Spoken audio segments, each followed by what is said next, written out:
Jesús, montado sobre un asna, entró a Jerusalén y la gente le gritaba: Hosana al Hijo de David, bendito el que viene en el nombre del Señor. ¿Te gustaría conocer este evento y cómo da inicio a la última semana del ministerio de Jesús? Bueno, vamos a estudiarlo juntos en Mateo capítulo 21. Nuevamente, bienvenidos amigos y amigas a Momentos de Esperanza. Gracias por su confianza. Bienvenidos los que se están uniendo a este plan. Decirles que la única meta que tenemos es motivarte, animarte para que puedas desarrollar el hábito de leer la Biblia todos los días, de que podamos tener el hábito de orar cada mañana y de tal manera que la presencia de Dios en nuestra vida sea muy real. ¿Sale? Vamos al capítulo de hoy. El capítulo de hoy está muy interesante ya que, como lo mencionaba, fue el evento que marcó la última semana del ministerio de Jesús. Y bueno, lo conocemos bastante, se llama la entrada triunfal a Jerusalén. Jesús monta una asna y entra a Jerusalén y la multitud le grita dos frases mesiánicas, dos frases que lo reconocen a él como Mesías, como Salvador, como Rey. ¿Qué le dijeron? Hosana al Hijo de David y bendito el que viene en el nombre del Señor. Hosana en las alturas. Estas tres frases, por su contexto, por lo que quieren decir, por su definición, la gente lo que estaba diciendo es que este era el Mesías, era el Rey, él era el Salvador esperado. ¿Y por qué sucedió esto? ¿Por qué Jesús hizo esto una semana antes de su muerte? Bueno, en primer lugar, mis amigos, porque en este evento él hace cumplimiento a la profecía mesiánica que se había escrito en Zacarías 9:9. Allí, que no tiene mucho que lo leímos, por cierto, se describe cómo el Mesías entraría así, en un asna montado y sería recibido como rey. Así que Jesús cumple esta profecía. En segundo lugar, también es una declaración pública de su realeza. Él es rey, él es el Hijo de Dios. Y de esta manera, pues, demostrar que no solamente era un ser humano, no solamente tenía nuestra humanidad, sino que él también era Hijo de Dios. En tercer lugar, era una preparación para su sacrificio. ¿Por qué? Porque con esto se iban a desencadenar varios eventos que iban a llevar como culminación su sacrificio y su muerte. Entonces, este evento fue clave para que sus detractores, y en este caso los fariseos, los saduceos, los escribas, los principales del templo y también el pueblo, finalmente tomaran decisiones para llevarlo a la crucifixión. Pero también, mis amigos, este evento fue la última llamada, o por lo menos una última llamada pública, para que las personas pudieran definirse en cuanto a quién era Jesús para ellos. Ojo con esto, me parece que yo por lo menos me quedo más claro con la idea de por qué Jesús hizo este evento al final de su ministerio. Recuerden que en muchas ocasiones hemos leído y vamos a leer porque faltan varios evangelios, cómo Jesús hacía milagros y hacía cosas extraordinarias, pero decía: no lo cuenten, ve, pero no lo digas, ve, pero no se lo digas a nadie, porque como que su ministerio todavía no buscaba que la gente lo supiera, pero en este caso fue una demostración pública. En segundo lugar, también llegando allí al templo, él hace una expulsión, una purificación principalmente de los cambistas, de las personas que estaban haciendo negocios allí. Y mis amigos, también esto fue para cumplir una profecía. Recuerden que el problema principal allí es que había un espacio dentro del templo, un patio que era destinado para que los gentiles pudieran buscar al Señor. Y eso estaba profetizado. Isaías se había dicho que la casa del Señor se iba a abrir a todas las naciones, pero ese lugar lo habían convertido en un lugar para poner el mejor de los negocios. ¿Por qué? Porque los peregrinos que venían para hacer sus ofrendas y traían sus corderos y todas sus clases de ofrendas, cuando llegaban al templo les decían: ¿sabes qué? Es que lo que tú traes no es apto para presentárselo al Señor.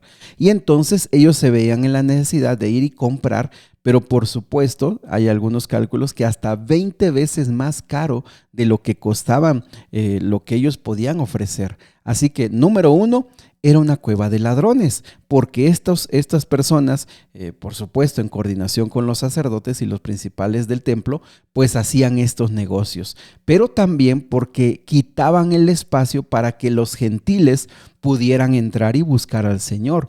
Así que por eso el Señor quita las mesas, corre todo esto, libera a los animales que estaban allí, y entonces la gente se asombra, la gente le vuelve a decir frases de mesiánicas como hijo de David y diciéndole Hosana. Y entonces, pues los sacerdotes, les digo, con esto ellos dijeron, este hombre es peligroso para sus negocios de ellos, y también pensaron que podía levantar al pueblo por la autoridad que él tenía.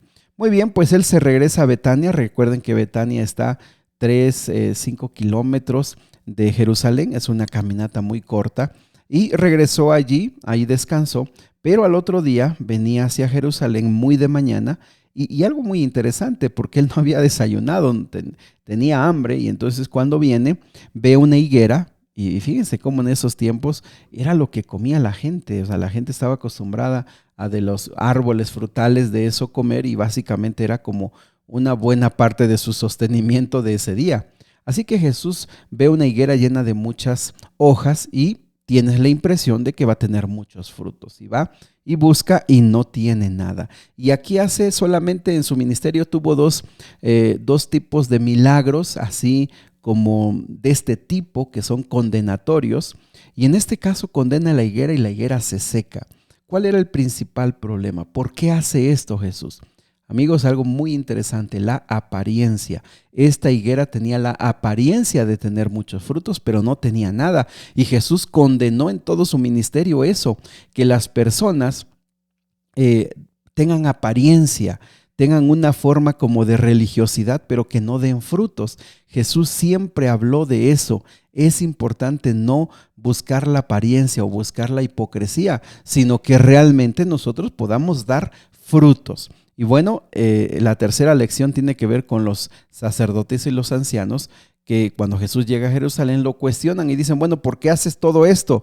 Entras a la ciudad, corres a los comerciantes del templo, ¿por qué lo haces? Y fíjense cómo Jesús nuevamente, de veras, de Jesús tenemos que aprender mucho la manera en la que él contestaba.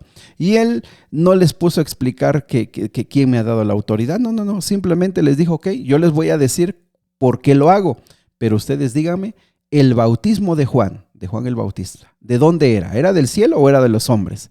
Y esta gente era muy inteligente y dijeron, si decimos que era de Dios, que era del cielo, Jesús va a decir, ¿por qué ustedes no lo creyeron? ¿Por qué ustedes no lo buscaron?